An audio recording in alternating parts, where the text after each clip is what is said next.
I wake up drowning in silk that costs more than my entire year's rent. And the first thing I notice isn't the impossible thread count or the way morning light filters through floor-to-ceiling windows that overlook a city I thought I knew, but rather the blood,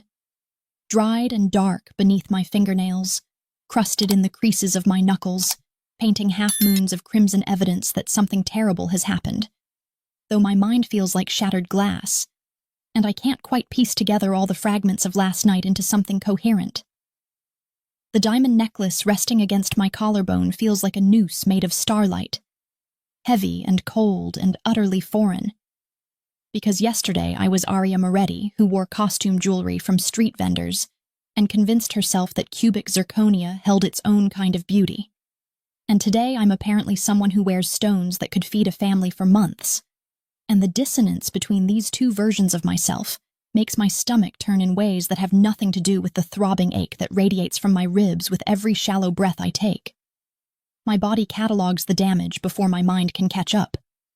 There's a sharp, stabbing pain along my left side that suggests cracked ribs, a dull throb at the base of my skull that pulses in time with my heartbeat. And when I finally force myself to move, to sit up in this bed that feels like a cloud made of sins and secrets, I discover bruises blooming across my skin like violent watercolors in shades of purple and black and sickly yellow-green, each one a testament to hands that wanted to hurt me, to break me, to make me disappear into the kind of silence that comes from 6 feet of dirt and a grave with no name. That's when I see him, and my heart, already racing, already trying to break free from the cage of my battered ribs, stops completely, because the man standing at the foot of this enormous bed is the kind of beautiful that mythology warns you about. The kind that makes sailors crash their ships on rocks,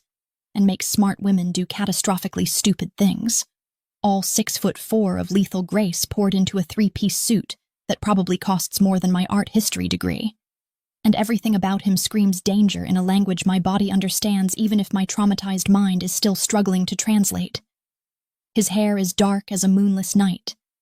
styled with the kind of careless perfection that suggests it cost a fortune to look that effortlessly disheveled.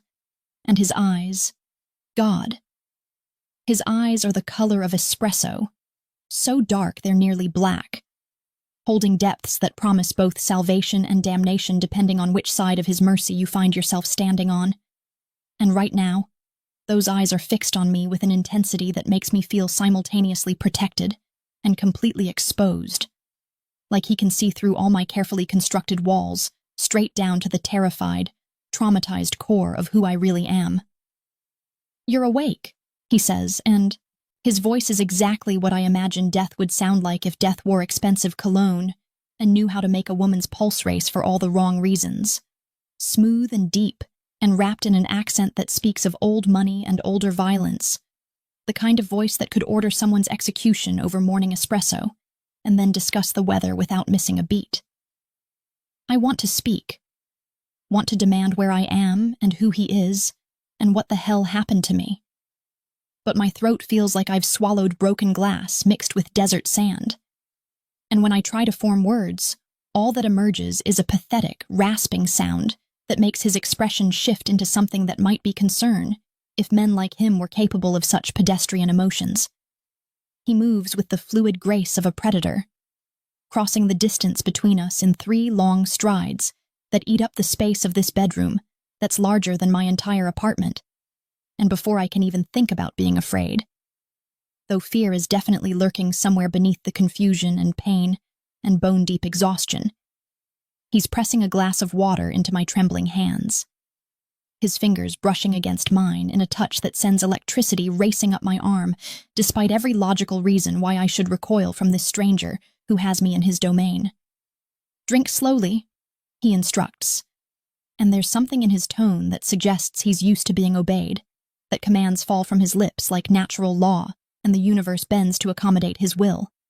So I drink because my body craves the water more than my pride craves rebellion, and the cool liquid sliding down my ravaged throat feels like the first good thing that's happened to me in what might be hours or might be days. Time has become a slippery, unreliable thing in the wake of whatever trauma has landed me here. Who are you? I finally managed to croak out,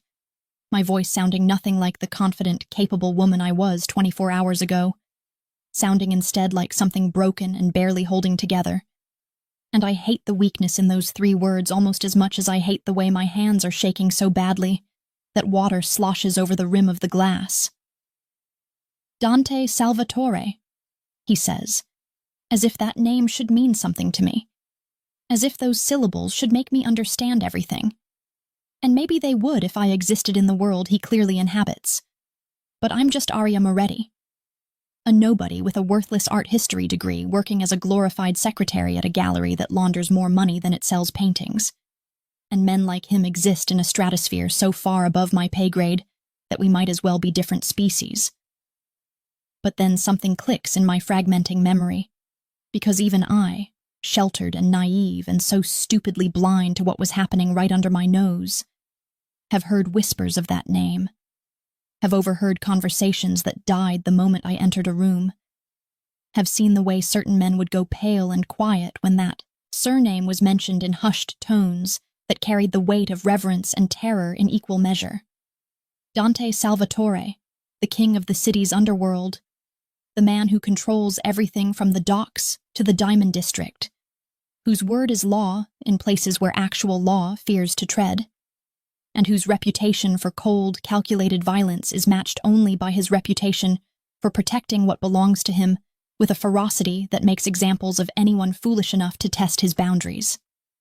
And somehow, impossibly, I'm in his bed, wearing his diamonds, painted in blood that my scrambling memory insists isn't mine, and the only question echoing through my concussed brain is how a nobody like me ended up in the crosshairs of a man who could destroy my entire existence with a phone call.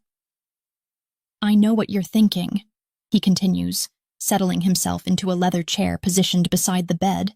like he's been keeping vigil, like he's been watching me sleep and waiting for me to wake. And that thought should terrify me, but instead sends a confusing warmth spreading through my chest that I absolutely do not want to examine too closely. You're wondering how you got here, why you're alive, what happens next, and whether you're in more danger now than you were before. He's right, of course, because all those questions and 1,000 more are screaming through my mind like a chorus of panic. But I force myself to meet his eyes despite every instinct telling me to look away, to make myself small and unthreatening, because something in my battered soul refuses to be diminished any further, refuses to give this man or anyone else the satisfaction of seeing me cower. The blood, I whisper, looking down at my hands that tell a story I can't quite remember. And when I glance back up at him, his expression has shifted into something darker, something that promises retribution in a language written in violence and vengeance. Isn't yours, he confirms, and there's satisfaction in his voice that suggests he knows exactly whose blood decorates my skin like war paint, knows and is pleased by this fact, in ways that should horrify me, but instead spark something fierce and feral in the pit of my stomach. And then the memories come flooding back in a wave of sensory overload that nearly drowns me. The gallery opening last night, champagne and canapes and wealthy patrons discussing pieces they'd never appreciate beyond their investment potential. My boss Marcus Stone taking a call that made his face go ashen, the way he'd grabbed my arm with fingers that dug bruises into my flesh and hissed that I needed to leave immediately, to go home and forget everything I'd seen and heard over the past 6 months. But I hadn't left fast enough, had lingered to grab my coat from the back office, and that's when they'd arrived. 3 men in expensive suits that couldn't quite hide the violence in their shoulders and their eyes. Men who moved through the gallery like they owned it, like they owned everything. And when Marcus had tried to stand between them and the safe where he kept the real books, the ones that documented every illegal transaction and money laundering scheme, they'd beaten him with a casual brutality that suggested this was just another Tuesday for them. I'd watched from my hiding spot behind a sculpture worth more than my life, watched as they'd made him kneel, watched as the leader, a man with cold blue eyes and a scar bisecting his left eyebrow,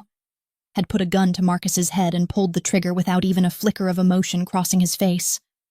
And the sound of that gunshot still echoes in my skull like a bell that won't stop ringing, announcing the death of my innocence and my ignorance in one deafening report. They'd found me, of course, because men like that always find what they're looking for. And they'd dragged me from my hiding spot with hands that left bruises and threats that promised worse. Had thrown me into the back of a car that smelled like leather and cigarettes and fear. Had taken me to an alley where the streetlights had been conveniently shot out and the shadows held teeth. The beating had been methodical, professional, designed to hurt without killing, to send a message to anyone else who might have witnessed what I'd witnessed, and I'd curled into myself and tried to protect my vital organs while fists and boots rained down on me like judgment, like punishment for the crime of being in the wrong place at the wrong time. And I'd thought, this is how I die. Alone in the dark, with no one to mourn me except maybe my little sister Emma, who I'd been trying so hard to protect from the reality of how brutal this city could be. But then they'd stopped, had left me bleeding and broken on the filthy concrete, and the last thing I'd heard before consciousness had slipped away like water through my fingers was the leader saying, "Let her rot here as a warning. Dead girls tell no tales." Except I hadn't died, obviously, because here I am in Dante Salvatore's bed, trying to reconcile the woman who'd been left for garbage with the woman wearing diamonds that catch the morning light and throw rainbows across cream-colored walls. "Who did this to you?" Dante asks, and his voice has dropped into a register that makes the hair on the back of my neck stand up, makes every primitive part of my brain scream danger while simultaneously whispering safety. And when I look at him, I see something burning in those dark eyes that looks like rage barely leashed, like violence waiting for a target, like divine retribution dressed in Italian wool. And I realize in that moment, with a clarity that cuts through the pain and the fear and the confusion, that answering this question will change everything. That giving him the names of the men who beat me and killed Marcus will set something in motion that I won't be able to stop. That I'll be making a deal with a devil who might be more dangerous than the monsters I'm running from. But when I open my mouth, when I look into the eyes of this beautiful, terrifying man who found me dying in an alley and brought me to his sanctuary instead of leaving me to my fate, the words spill out like a confession, like a prayer, like a declaration of war. "The Constantine family," I tell him, my voice gaining strength with each syllable, with each name I give him, with each detail I remember about the men who thought they could break me and walk away clean. "Victor Constantine and his men, they killed my boss Marcus Stone at the Artemis Gallery, and when they found me hiding, when they realized I'd witnessed everything, they beat me and dumped me like trash because they thought I was nobody, thought I didn't matter, thought I'd die before anyone found me." Something changes in Dante's expression, something dark and satisfied and absolutely merciless, and he leans forward in his chair until I can smell his cologne, something expensive and masculine that reminds me of cedar and smoke and promises kept in blood. "The Constantines," he repeats, and the way he says that name makes it sound like a death sentence, like he's already planning exactly how he'll dismantle their empire piece by piece until nothing remains but ruins and regret. I've been looking for an excuse to destroy Victor Constantine for 3 years, ever since he made the mistake of thinking he could operate in my city without consequences. And you, Aria Moretti, have just given me exactly what I need. He knows my name, and I don't remember telling him, which means he's looked into me,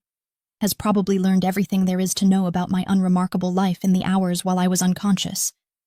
And that should frighten me, but instead makes me feel seen in a way I've never experienced before. "I want to offer you something," Dante continues, his eyes never leaving mine, holding me captive with nothing more than the intensity of his gaze and the weight of whatever proposition is about to fall from his lips. "A mutually beneficial arrangement that will give you everything you need and give me the key to bringing down the Constantines in a way that will make every criminal in this city remember why they fear the Salvatore name." My heart is hammering so hard, I'm sure he can hear it, can probably see my pulse jumping in my throat. And I know without him saying another word that whatever he's about to offer me will be the kind of choice that defines the rest of my life. The kind of crossroads moment where one path leads back to safety and obscurity, and the other leads into darkness and danger and the unknown. What kind of arrangement? I manage to ask, even though part of me already knows, already understands that men like Dante Salvatore don't do anything without calculating every angle, without ensuring that every move serves multiple purposes. He smiles, and it's the kind of smile that probably makes his enemy's blood run cold, the kind that promises retribution wrapped in charm, and when he speaks, his voice carries the weight of absolute certainty, like he already knows I'm going to say yes because, really, what choice do I have? Become mine, he says simply, as if those two words don't contain multitudes, don't represent a complete transformation of everything I am and everything I thought I'd be. Publicly, you'll be my companion, my lover, the woman on my arm at events where the city's elite gather to pretend they're civilized while they scheme and plot and destroy each other's empires. You'll be visible, untouchable, protected by my name and my reputation in ways that will make the Constantines think twice about finishing what they started. He pauses, letting that sink in, letting me imagine what it would mean to walk through the world as Dante Salvatore's woman. And the thought is both terrifying and intoxicating in ways I don't want to admit. And privately, he continues, his voice dropping into something more intimate, more dangerous. You'll be my eyes and ears in the art world where these families launder their blood money, where you already have access and knowledge that most people overlook because they think a gallery assistant is too insignificant to notice the patterns, too powerless to be a threat. You'll help me map their operations, identify their weaknesses, and when the time comes, you'll help me burn their empire to the ground and salt the earth so nothing ever grows there again. It's insane, accepting such an offer from a man I've known for all of 15 minutes, a man whose reputation is built on violence and power, and a ruthlessness that makes other criminals look like choir boys. But then again, my alternative is to go back to my ransacked apartment, because of course they would have searched my home, would have made sure I had nothing that could hurt them, and wait for the Constantines to realize I survived and come back to finish the job properly. And if I say no? I ask, even though we both know I won't, even though the word yes is already forming on my tongue like it's been waiting there all along. Then I'll have my men take you to a safe house outside the city, set you up with a new identity, and you can spend the rest of your life looking over your shoulder and wondering when Victor Constantine's reach will finally find you. Dante says with brutal honesty that I almost appreciate. Or you can stay here with me, and we can make them all regret the day they decided you were disposable. The choice, when he frames it like that, isn't really a choice at all, and maybe that's what he was counting on. Maybe that's why he orchestrated this entire conversation to lead me exactly here, to this moment where saying yes feels like the only logical option, even though logic has absolutely nothing to do with the fire burning in my chest at the thought of making the men who hurt me pay for every bruise, every broken rib, every moment of terror they inflicted. I have 24 hours to decide, I say, because I need time to process this, need space to think without those dark eyes watching my every reaction, and to my surprise, he nods.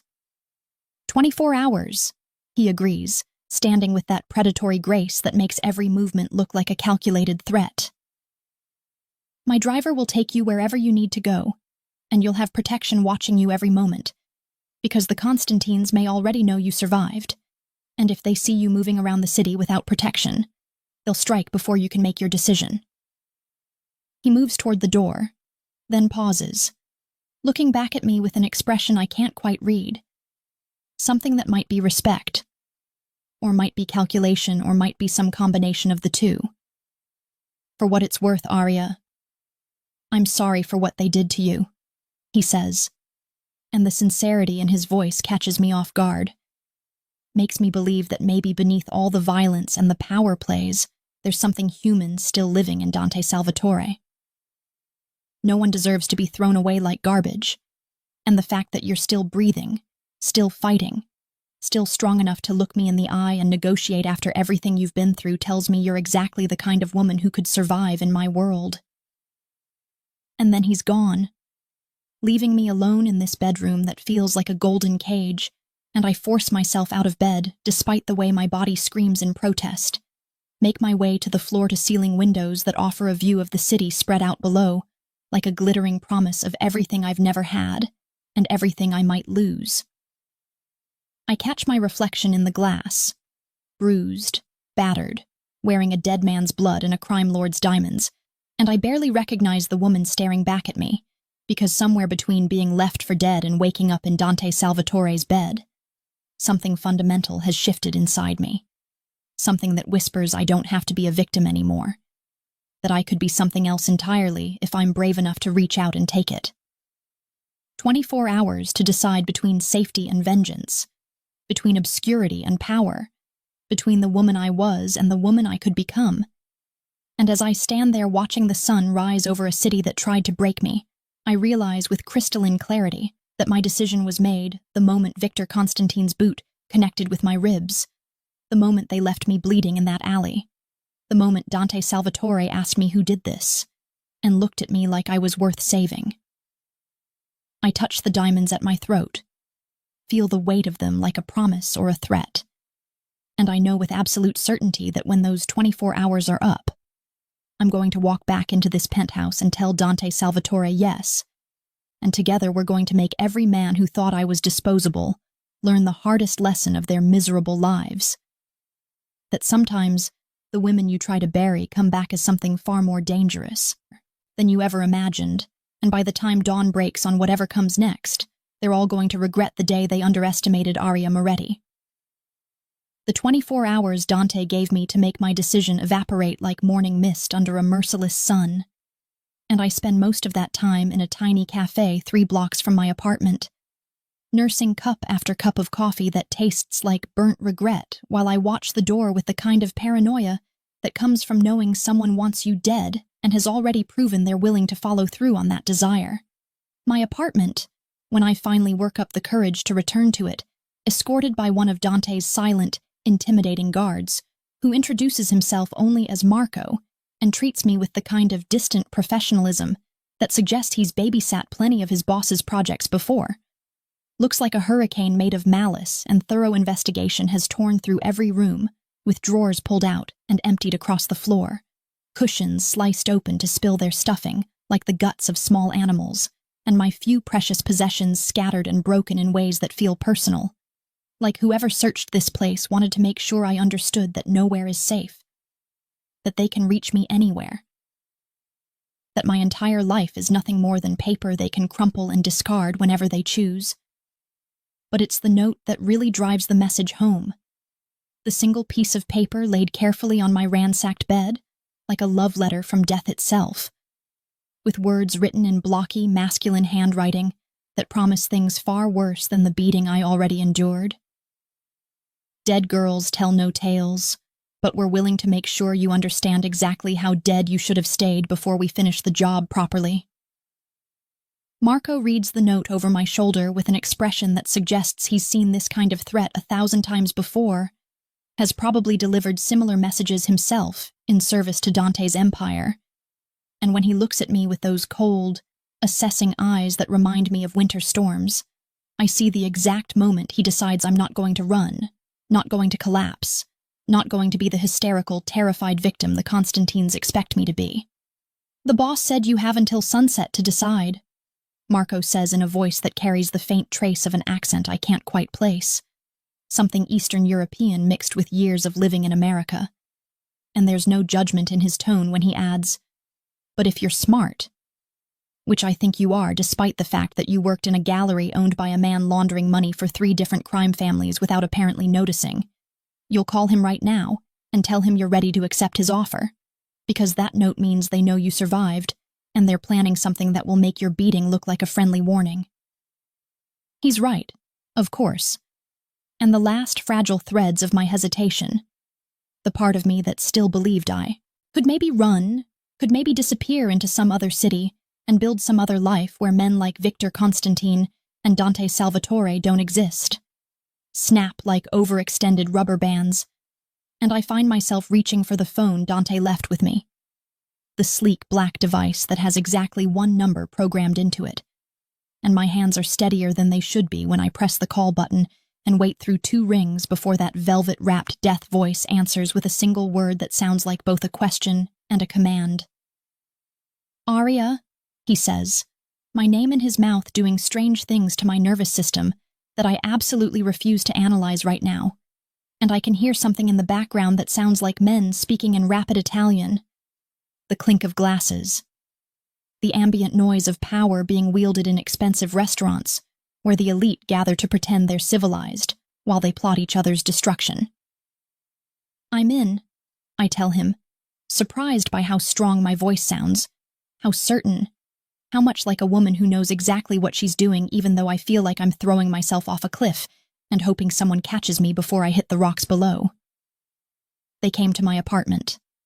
left me a note that makes it very clear that running isn't an option, and I'd rather go down fighting alongside someone who has the resources to actually hurt them than spend whatever time I have left, cowering in fear waiting for them to find me again. There's a pause on the other end of the line, a moment of silence that stretches just long enough for me to wonder if I've somehow said the wrong thing, made the wrong choice, revealed too much of the rage and fear and desperate need for retribution that's burning in my chest like swallowed gasoline waiting for a match. "Marco will bring you to me," Dante finally says, and there's satisfaction in his voice that sends shivers racing down my spine for reasons that have nothing to do with fear, and everything to do with the way he sounds like a man who just acquired exactly what he wanted. "We have a lot to discuss, and not much time to transform you from Arya Moretti, the gallery assistant, into someone the Constantines will look at and realize they made a catastrophic mistake when they decided you were disposable." The drive to wherever Marco is taking me, some restaurant in the financial district, where glass towers scrape the sky and money moves in invisible rivers that reshape the world according to the whims of men who've never known what it's like to worry about rent, passes in a blur of city streets and my own spiraling thoughts about what I've just agreed to, what it means to become Dante Salvatore's woman in all the ways that word implies, and whether I'm strong enough or smart enough or ruthless enough to survive in a world where violence is currency and loyalty is the only thing more valuable than power. The restaurant is the kind of place I would never have entered in my previous life. All dark, wood and darker secrets, with waiters who move like shadows, and patrons who speak in hushed tones about things that would make headlines if anyone outside these walls ever heard them. And when Marco guides me through the main dining room toward a private area in the back, I feel every eye in the place tracking my movement, like I'm a fascinating new specimen in their collection of dangerous things. Dante is waiting in a room that's more like a throne room than a private dining space, all leather and mahogany and the kind of understated luxury that screams old money and older power, and he's not alone. There are 3 other men with him, all wearing suits that cost more than my yearly salary, all radiating the kind of controlled violence that suggests they could kill me with their bare hands and not even wrinkle their designer ties in the process. But it's Dante who captures my complete attention the way a black hole captures light. And seeing him again after 24 hours of trying to convince myself that my memory had exaggerated his impact, that no man could actually be that magnetic, that commanding, that devastatingly beautiful in ways that make my heart forget how to beat properly, is like being struck by lightning for the second time, and discovering that the first time wasn't a fluke, that some forces of nature simply refuse to be diminished by familiarity or fear. He stands when I enter, a gesture of old-world courtesy that seems incongruous coming from a man who probably ordered someone's execution this morning over his espresso, and the way his dark eyes sweep over me, cataloging my borrowed clothes, my healing bruises that are now more yellow than purple, the set of my shoulders that I'm trying desperately to keep straight and confident despite feeling like an imposter playing dress-up in a world I don't understand, makes me feel simultaneously exposed and protected in ways I can't begin to untangle. "Gentlemen, this is Arya Moretti," Dante says, his voice carrying the weight of someone introducing a valuable asset rather than a traumatized woman who just agreed to become his fake girlfriend and real spy. She's going to be instrumental in bringing down the Constantine operation, and from this moment forward she's under my protection, which means anyone who touches her answers to me in ways they won't survive long enough to regret. The three men regard me with varying degrees of skepticism and interest, and I force myself to meet each of their gazes in turn, to show them that I'm not going to be the weak link in whatever plan Dante is constructing, that I understand the stakes and I'm willing to play this game even though the learning curve might kill me. This is Alessandro, my financial advisor, who will be setting up accounts in your name and ensuring that you have access to whatever resources you need. Dante continues, gesturing to a silver-haired man whose eyes are sharp enough to cut glass, and whose expression suggests he's calculating my net worth and finding it severely wanting. This is Vincent, who handles security, and will be coordinating your protection detail, because you're going to be visible in ways that make you a target for anyone wanting to get to me through softer channels. Vincent nods at me with the kind of professional courtesy that makes it clear he's babysat plenty of Dante's acquisitions before, and finds this whole situation routine, which should probably comfort me, but instead makes me wonder how many other women have sat in this chair and agreed to become part of Dante Salvatore's world, and whether any of them survived the experience intact. And this is Father Dominic, who serves as my confessor and occasionally my conscience, though God knows I ignore his advice more often than I follow it. Dante finishes, and the priest, because of course a crime lord has a priest on staff, because the Catholic guilt runs deep even in men who murder for a living, gives me a smile that's surprisingly kind, surprisingly human in a room full of predators. "Welcome, child," Father Dominic says in a voice that sounds like weathered comfort, like he's seen every sin humanity has to offer, and still manages to find compassion somewhere in the wreckage. "I hope you know what you're getting yourself into, though I suspect no one ever really does when they make deals with men like Dante." "I don't," I admit, because lying seems pointless when everyone in this room can probably read me like a children's book, can see every fear and desperate hope written across my face in letters too large to hide. But the alternative is waiting for Victor Constantine to finish what he started, and I'd rather take my chances with a devil I can see than the ones hunting me in the dark. Something flickers across Dante's face at my words. Something that might be respect, or might be satisfaction, or might be the predatory pleasure of a man who's just confirmed that his new acquisition has the spine necessary to survive what's coming. And he dismisses the other men with a subtle gesture that sends them filing out of the room until it's just the two of us, and the weight of everything I've agreed to hanging in the air, like expensive perfume mixed with gunpowder. "Sit," he says, and it's not quite a command, not quite a request, but something in between that makes me choose to obey because I want to rather than because I have to. And I settle into the leather chair across from him, with as much grace as I can manage given that my ribs are still protesting every deep breath, and my body feels like one giant bruise that's slowly healing into something harder, something less breakable. "Tell me everything you know about the Artemis Gallery," Dante begins, leaning back in his chair with the casual confidence of a man who owns not just this restaurant, but probably half the city block it sits on. "Every transaction you processed, every client who seemed suspicious, every conversation you overheard that made your instincts whisper that something wasn't quite right, because I need to understand the full scope of their operation before I can dismantle it properly." And so I talk, words spilling out of me like a confession, like testimony, like the deposition of someone who spent 6 months being willfully blind to what was happening right in front of her,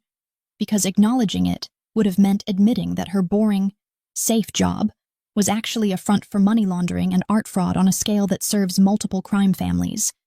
And Dante listens with the kind of focused attention that makes me feel like every word I say is being recorded, cataloged, weaponized for future use against the people who thought I was too insignificant to matter. I tell him about the clients who paid in cash for paintings worth hundreds of thousands of dollars, about the late-night deliveries that Marcus insisted I leave early to avoid witnessing, about the ledger he kept in a safe behind a fake Rothko that documented every illegal transaction in meticulous detail. And with every piece of information I provide, I watch Dante's expression shift into something darker, something hungrier, something that looks like a predator who's just caught the scent of prey and knows the hunt is about to become very, very satisfying. "The ledger," he says when I finish, leaning forward with an intensity that makes the air between us feel charged with electricity. "Do you know if the Constantines found it when they killed Marcus? Or is there a chance it's still in the gallery, still hidden, still waiting for someone smart enough to know where to look?" I consider this, mentally retracing my steps through that horrible night, remembering the chaos of watching Marcus die, the terror of being dragged from my hiding spot, the beating that followed in that dark alley,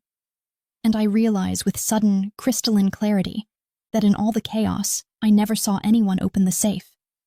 never saw Victor or his men even approach the wall where it was hidden behind artwork that most people dismissed as a mediocre reproduction. "They didn't find it," I say slowly, certainty growing with each word as I reconstruct the timeline in my mind. "They were looking for something, were tearing the place apart, searching. But Marcus died before he could tell them where he kept the real records, and they grabbed me before I could slip away. Which means the ledger is probably still there, still hidden,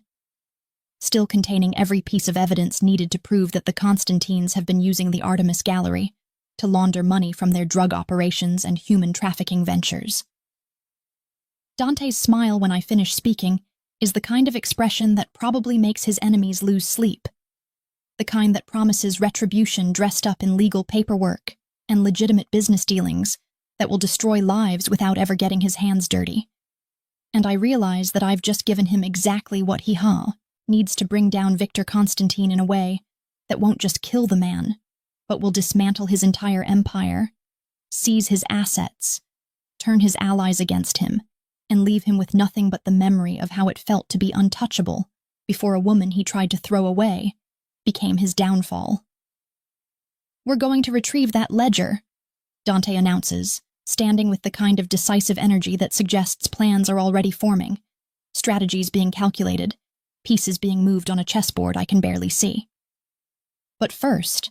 we need to transform you from a woman hiding in borrowed clothes into someone the Constantines will see at my side and realize that they've made an enemy they can't afford.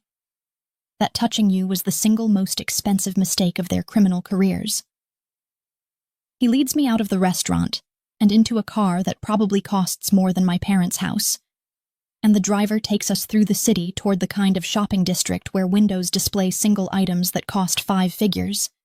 and sales associates look at you like they can smell your tax bracket from across the street. And when we stop in front of a boutique that doesn't even have a name on the door, just a discreet number in brass that suggests if you have to ask, you don't belong here. I feel my stomach drop because I'm about to be transformed into someone I don't recognize, someone who belongs in Dante's world of violence and luxury and power, plays that reshape lives like clay. The next 4 hours pass in a whirlwind of personal shoppers who take my measurements with ruthless efficiency. Designers who drape fabric over my body like I'm a mannequin rather than a person. Makeup artists who study my face with the intensity of scientists, examining a particularly interesting specimen. And through it all, Dante watches with an expression that might be satisfaction, or might be possession, or might be something more complicated that I don't have the emotional bandwidth to decipher right now. When they finally let me see myself in the full-length mirror, I barely recognize the woman staring back at me, because they've taken Aria Moretti, the struggling gallery assistant with her thrift store clothes, and her student loan debt, and her naive belief that the world was fundamentally fair. And they've created someone else entirely, someone wearing a black dress that probably costs more than my car, someone with hair that falls in artful waves that took an hour to achieve but looks effortlessly perfect, someone with makeup that enhances rather than masks, someone who could walk into any room in this city and belong there because expensive clothes are armor, and beauty is a weapon, and looking like you deserve power is halfway to actually having it. "Perfect," Dante says, coming to stand behind me so that our reflections merge in the mirror, his hands settling on my shoulders with a possessiveness that sends heat racing through my body, despite every logical reason why I should not be attracted to a man who kills people for a living, and just bought me like I'm a particularly interesting acquisition for his collection. The Constantine family is hosting a charity auction tomorrow night at the Metropolitan Gallery, One of those events where the city's elite gather to pretend they care about art education, while they really just want to show off their wealth and make connections that will make them richer. And you and I are going to attend as a couple, are going to make an entrance that ensures everyone in that room understands that you're mine, and that anyone who thinks about finishing what Victor started will have to go through me first. My reflection in the mirror looks calm, composed, like a woman who attends charity auctions with crime lords all the time. But inside I'm screaming because tomorrow night I'm going to walk into a room full of people who want me dead. I'm going to stand beside a man whose protection is the only thing keeping me breathing. I'm going to pretend that I belong in a world where art and murder and money all tangle together into something beautiful and terrible and completely beyond my ability to control. What if they try something? I ask,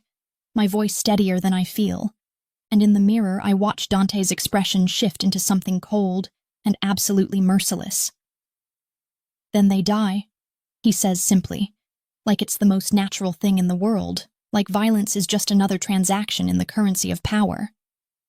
But they won't, because Victor Constantine may be arrogant and brutal and convinced of his own invincibility. But he's not stupid enough to make a move against me in public, in front of witnesses, in a place where starting a war would bring down attention from authorities that even his connections can't control.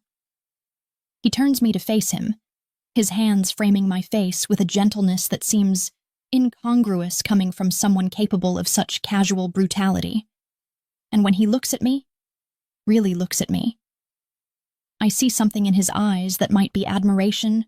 or might be calculation, or might be the first stirrings of something far more dangerous than either of us are prepared to acknowledge. "You're stronger than you think, Aria Moretti," he tells me, his voice dropping into something more intimate, more personal, more like he's sharing a secret rather than making an observation. "Stronger than the Constantines realized when they beat you and left you for dead. Stronger than you probably realize yourself. And by the time we're finished, everyone in this city is going to know your name and understand that underestimating you was the last mistake some very powerful men ever made." And then he does something I don't expect. Something that stops my breath and makes my heart forget its rhythm entirely. He leans down and presses his lips to my forehead in a gesture that's somehow more intimate than a kiss, more possessive than any claim of ownership. And I feel something inside me shift and realign like tectonic plates finding new positions, like the woman I was is dying, and someone fiercer, someone more dangerous, someone capable of surviving in Dante Salvatore's world is being born from the ashes of who I used to be. That night, installed in a guest room in his penthouse that's 3 times the size of my entire apartment and decorated with the kind of casual luxury that suggests this is just one of many properties he owns, I stand at the window and look out at the city spread below me like a game board where I'm about to become a player instead of a piece. And I think about tomorrow night. About walking into that gallery on Dante's arm. About seeing Victor Constantine's face when he realizes I survived and came back stronger, came back protected, came back as something he should have feared from the beginning. Sleep, when it finally comes, is full of dreams that blur the line between nightmare and fantasy, between fear and anticipation, between the woman who was beaten in an alley and the woman who's going to stand beside one of the most dangerous men in the city and dare her enemies to try again. And when I wake just before dawn, I find a box on the table beside my bed containing the most beautiful necklace I've ever seen. Diamonds and sapphires arranged in a pattern that looks like falling stars or maybe tears, like something precious that's been weaponized into a declaration of ownership and protection. The note tucked inside is written in Dante's bold, masculine handwriting, just 4 words that make my pulse race, and my hands tremble as I hold the heavy weight of the necklace against my palm. "Wear this tomorrow night." And underneath, in smaller letters that look like they were added as an afterthought, like a confession he almost didn't make, "You'll be magnificent, and they'll all regret ever thinking you were something they could break." And as I fasten the necklace around my throat and watch the stones catch the early morning light and throw fractured rainbows across my skin, I realize that Dante Salvatore has given me more than protection, more than transformation, More than a chance at revenge, he's given me a reason to believe that I might be capable of surviving in a world that eats people like me for breakfast. And tomorrow night, standing beside him in a room full of enemies, I'm going to prove to everyone, including myself, that the woman they tried to bury wasn't weak or disposable or forgettable, but rather a sleeping dragon they should have killed when they had the chance. Because now she's awake and angry and protected by a man whose love language is violence and whose enemies have a habit of disappearing into rivers or construction foundations, or simply ceasing to exist in any meaningful way. Tomorrow night, Victor Constantine is going to look across a gallery full of priceless art and see me wearing diamonds that cost more than his last drug shipment, standing beside a man who could destroy his empire with a phone call, and he's going to realize, too late, far too late, that leaving me alive was the single biggest tactical error of his criminal career. And by the time dawn breaks on whatever comes after, he and everyone who helped him are going to understand exactly what it means to make an enemy of Dante Salvatore by daring to damage something that belongs to him. The dress Dante chooses for me to wear to the charity auction is the color of fresh blood, a deep, arterial red that clings to my body like a second skin and makes a statement that's impossible to ignore. The kind of statement that says I'm not here to blend into the background or play the role of demure companion, but rather to be seen, to be remembered, to be recognized as something far more dangerous than the broken woman Victor Constantine left bleeding in an alley 3 weeks ago. 3 weeks that feel like 3 years, 3 lifetimes, 3 complete transformations of self. Because the woman who stands in front of the full-length mirror in Dante's penthouse bedroom, adjusting diamond earrings that catch the light and throw it back in sharp, glittering promises, is someone I barely recognize, someone who has learned to walk in heels that cost more than my former monthly rent, someone who has spent every waking hour studying the intricate web of relationships and rivalries that make up the criminal underworld of this city, someone who has discovered that knowledge is power and observation is a weapon, and that being underestimated is sometimes the greatest advantage you can have in a world where everyone is constantly calculating threats and dismissing anything that appears too feminine, too delicate, too insignificant to warrant serious attention. Dante enters the room without knocking, because this is his domain, and privacy is apparently a concept that doesn't apply to him.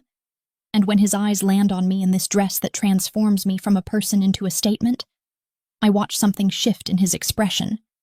something dark and possessive and hungry in ways that have nothing to do with food and everything to do with the kind of want that burns bridges and starts wars and makes rational men do catastrophically irrational things. "You look like vengeance wrapped in silk," he says, his voice dropping into that register that makes my spine straighten and my pulse quicken, despite every logical reason why I should not be affected by a man who has probably said similar things to dozens of women, who has probably perfected the art of making people feel special while keeping his own emotions locked behind walls, built from violence and calculation, and the kind of self-preservation that comes from growing up in a world where showing weakness is an invitation for destruction. He's wearing a tuxedo that probably cost more than a luxury car, all sharp lines and expensive fabric that emphasizes the predatory grace of his movements. And when he crosses the room to stand behind me, his reflection joining mine, in the mirror so we look like some twisted fairy tale couple, Beauty and the Beast. If Beauty had learned to bite back, and the Beast had never been cursed to begin with, but had chosen darkness as his natural habitat,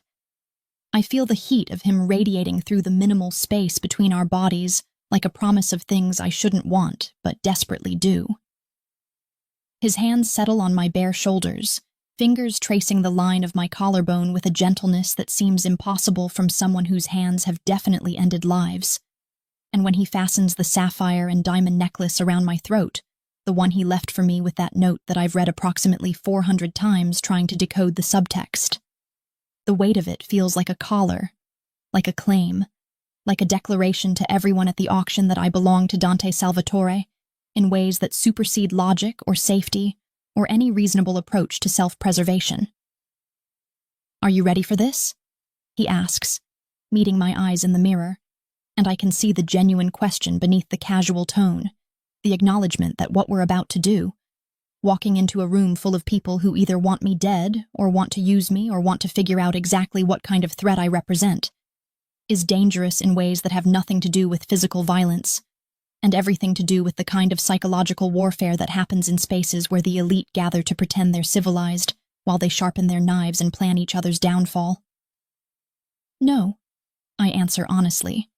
because lying to Dante seems pointless when he can probably read me better than I can read myself. When he's spent the last 3 weeks studying me with the same intensity he probably applies to enemy territories he's planning to conquer. But I'm going anyway, because the alternative is letting Victor Constantine think he won, letting him believe that I'm still the terrified woman he beat and discarded. And I'd rather walk into that gallery and look him in the eye and show him exactly how badly he miscalculated than spend one more day being afraid of men who think violence makes them powerful. Something flickers across Dante's face, approval or respect, or perhaps recognition of a kindred spirit.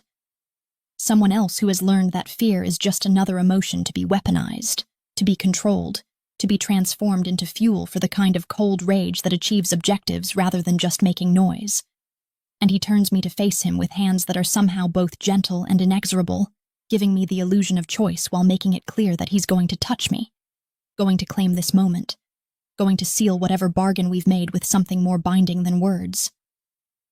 When we walk through those doors, every eye in the room is going to be on us, he tells me, his voice carrying the weight of absolute certainty, of someone who has orchestrated these kinds of power plays so many times that they've become second nature. Victor will be there with his inner circle, probably his sister Katerina, who handles their art acquisitions and their money laundering through gallery sales. Definitely some of the other families who are trying to figure out which side to choose now that it's becoming clear that the Constantines and the Salvatores are heading toward open war, and all of them are going to be calculating what your presence at my side means, whether you're a genuine relationship or a strategic play, whether you're a weakness they can exploit or a weapon I'm deploying against them. He pauses, his thumb tracing the line of my jaw, with a tenderness that makes my breath catch. Makes me forget for a moment that this is all supposed to be an arrangement, a mutually beneficial business transaction dressed up in evening wear and expensive jewelry. And when he continues speaking, his voice has dropped into something more intimate, more personal, more dangerous than anything we've acknowledged before. Let them wonder, he says, and there's something in his dark eyes that looks almost vulnerable, almost real, almost like he's not entirely sure himself where the performance ends and genuine feeling begins. Let them see me touch you and question whether I'm really capable of keeping this purely strategic, because the moment they think you might actually matter to me beyond your usefulness as an informant, the moment they believe that hurting you would hurt me, that's when you become truly untouchable, because no one in this city is stupid enough to target someone I actually care about unless they're ready for total war. The implications of what he's saying hit me like a physical force, because he's essentially telling me that the best protection I can have is for our enemies to believe that this arrangement has evolved into something real,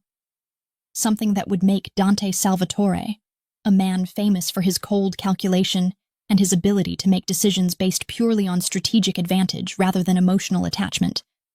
vulnerable in ways that could be exploited.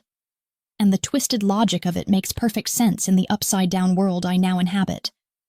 where appearing to have a weakness actually makes you stronger because no one wants to be responsible for waking the dragon that comes with genuine emotional investment. So we make them believe, I say, understanding crystallizing into determination, into a role I can play because I've spent my entire life studying human behavior through art, through the way people interact with beauty and status and the symbols of wealth and power. And if I can make wealthy collectors believe that a mediocre reproduction is worth their investment, surely I can make a room full of criminals believe that I've captured the heart of a man who supposedly doesn't have one. We make them believe, Dante confirms, and then he's kissing me. Not the gentle, testing kiss of someone unsure of their reception, but the consuming, possessive kiss of someone claiming ownership, someone marking territory, someone making a statement that has nothing to do with strategy and everything to do with want that's been building between us for 3 weeks of stolen glances, and careful distance and the kind of tension that accumulates until it either dissipates or explodes into something that changes everything. I kiss him back with equal intensity. With 3 weeks of fear and rage and desperate need for something solid to hold on to in a world that's spinning too fast for me to process. And when we finally break apart, both breathing hard, both looking at each other with a mixture of surprise and inevitability, I realize that somewhere in the performance we're about to give, somewhere in the careful choreography of appearing to be falling for each other, we've actually crossed a line that neither of us intended to cross, and now we're in territory far more dangerous than any criminal alliance or strategic partnership. The drive to the Metropolitan Gallery passes in a blur of city lights, and Dante's hand resting possessively on my thigh in a way that makes concentration impossible, makes thinking about strategy impossible, makes everything impossible except the awareness of his touch, and the way my body responds like it's been waiting for exactly this kind of claiming, exactly this kind of possession, exactly this kind of dangerous connection that could destroy us both if we're not careful. The gallery is lit up like a cathedral to wealth and taste, all soaring ceilings and carefully curated exhibitions that cost more to ensure than most people make in a lifetime. And when we step out of the car into a small crowd of photographers who apparently document these kinds of events for society pages and gossip columns, the flash of cameras is blinding, disorienting, transforming us from private people into public performance, and I feel Dante's arm slide around my waist with a possessiveness that reads as genuine even though I know it's calculated, even though I understand that every gesture he makes tonight is designed to send specific messages to specific people. "Smile like you own the world," he murmurs against my ear, his breath warm and distracting. And I do, channeling every ounce of the woman I've been becoming over the past 3 weeks, the woman who survived a beating that should have killed her, the woman who made a deal with the devil and learned to dance in his world, the woman who looks at powerful men and refuses to be diminished by their violence or their money, or their absolute certainty that they can break whatever they want without consequences. The moment we enter the main gallery space, I feel the shift in atmosphere like a physical thing, like the air itself has changed composition to accommodate the weight of all the attention suddenly focused on us, and I watch as conversations stop mid-sentence, as glasses pause halfway to lips, as every person in this room full of criminals and corrupt politicians and wealthy socialites who profit from the suffering of others turns to assess this new development, this unexpected variable in whatever calculations they've been making about the balance of power in the city's underworld. Victor Constantine is standing near the bar with a woman who must be his sister, Katerina. They share the same ice-blue eyes and sharp cheekbones and expression of cold entitlement. And when his gaze lands on me, I watch recognition dawn, followed by shock, followed by something that looks like rage mixed with fear. And I feel a savage satisfaction bloom in my chest because he thought I was dead, or disappeared, or too terrified to ever show my face again. And instead I'm here wearing a dress that costs more than his car and diamonds that announce I'm under the protection of his most dangerous enemy. Dante guides me through the crowd, with a hand at the small of my back, stopping to exchange pleasantries with people whose names I've studied, but whose faces I'm seeing for the first time. The police commissioner who's on at least 3 different crime families' payrolls, the judge who's famous for dismissing cases when the right amount of money changes hands, the socialite philanthropist who runs a charity that's actually a front for an adoption ring that traffics children to wealthy pedophiles. And with each introduction, with each moment of standing beside Dante while he navigates these treacherous social waters with the ease of someone who's been playing this game his entire life, I feel myself transforming further into the role we're creating, into the woman who could genuinely matter to someone like Dante Salvatore.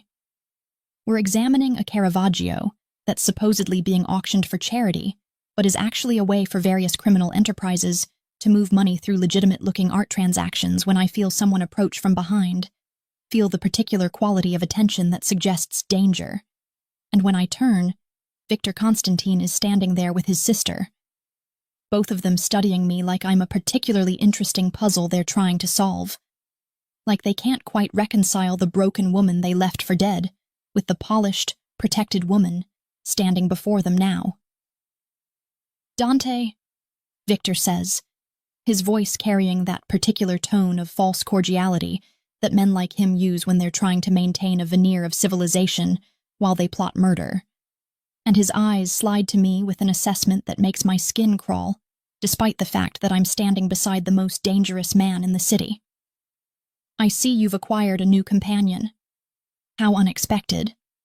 given your reputation for preferring solitude to the complications that come with emotional attachments." "Arya is full of surprises," Dante responds, his hand tightening almost imperceptibly at my waist in a way that could be possessive or could be a warning to stay calm, to play my part, to not reveal the rage and fear that's churning in my stomach at being this close to the man who beat me. "She has excellent taste in art, and even better instincts for recognizing value that others overlook. Traits I find infinitely more interesting than whatever complications you're imagining." Katerina's sharp eyes are fixed on me with the kind of focused intelligence that suggests she's the real brains behind the Constantine operation.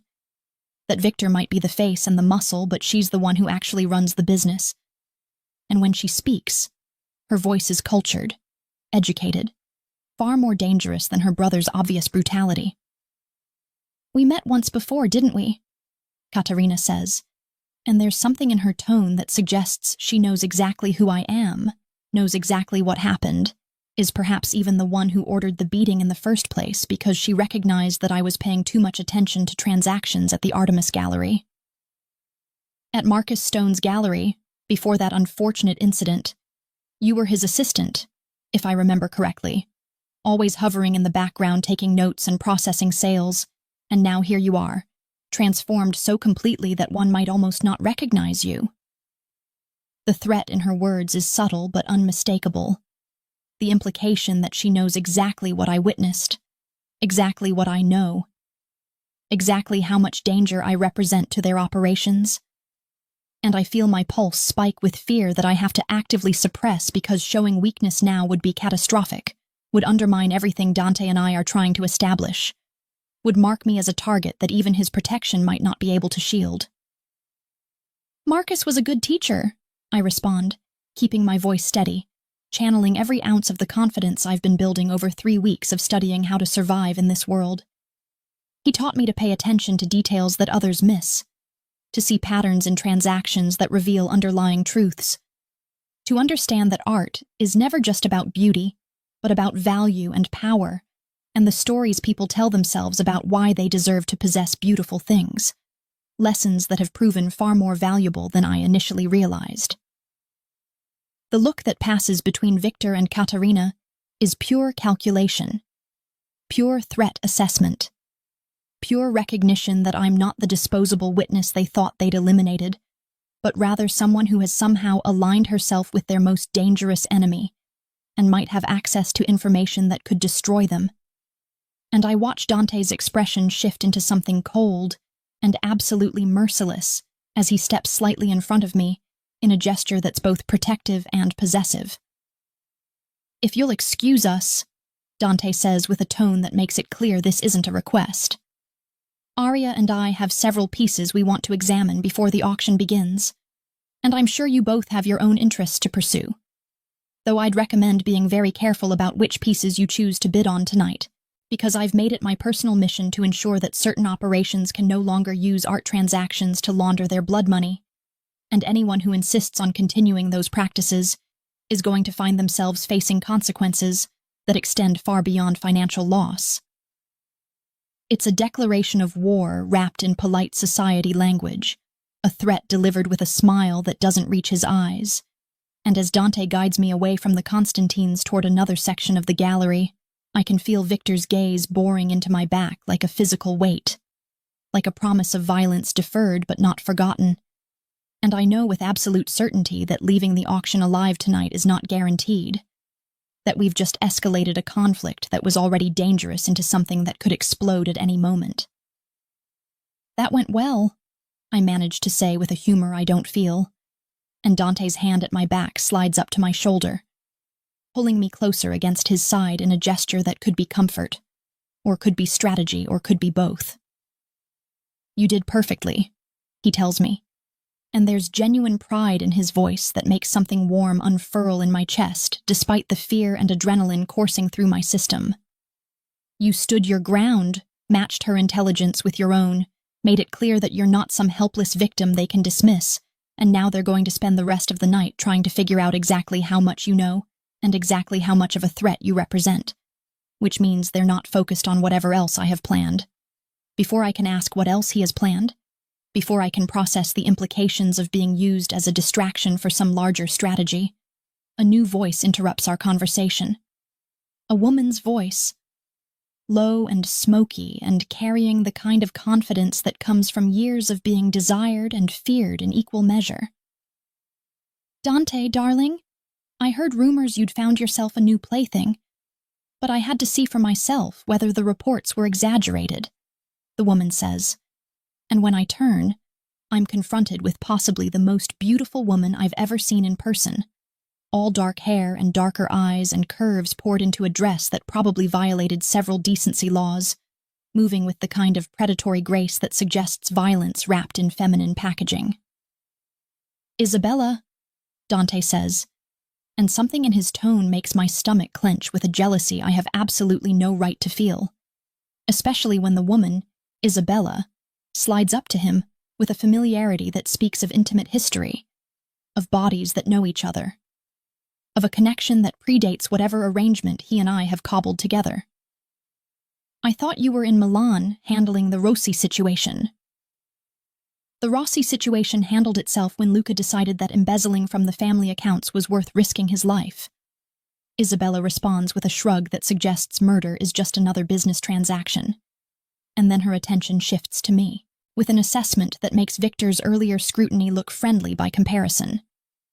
So this is the girl who has the entire underworld buzzing. The gallery assistant who survived the Constantines and somehow convinced the notoriously commitment-phobic Dante Salvatore to claim her publicly. And I have to admit, I'm impressed, because I spent 5 years trying to get him to acknowledge me as anything more than a convenient arrangement. And here you are after 3 weeks wearing his diamonds and his protection like you were born to it. The jealousy that was a dull ache in my chest sharpens into something more painful, more acute, because Isabella is everything I'm not. Confident, experienced, comfortable in this world of violence and luxury.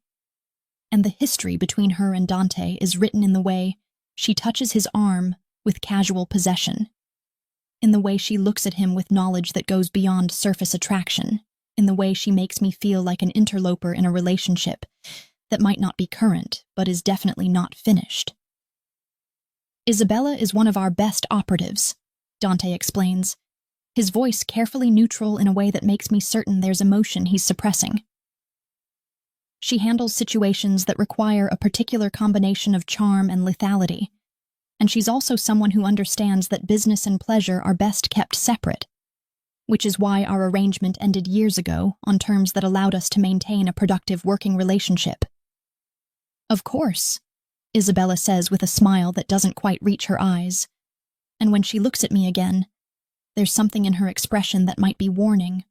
or might be pity, or might be the recognition of someone who sees exactly how this story ends. Just remember, sweetheart, that men like Dante don't actually fall in love. They acquire assets. They make strategic alliances. They attach themselves to people who serve purposes. And the moment you stop being useful, or the moment maintaining your protection becomes more costly than beneficial, you'll find yourself alone faster than you can process what happened. Because in this world, sentiment is a luxury that gets people killed. She walks away before I can formulate a response, her words hanging in the air like poison, like truth, like a prophecy that I desperately want to dismiss but can't quite manage to,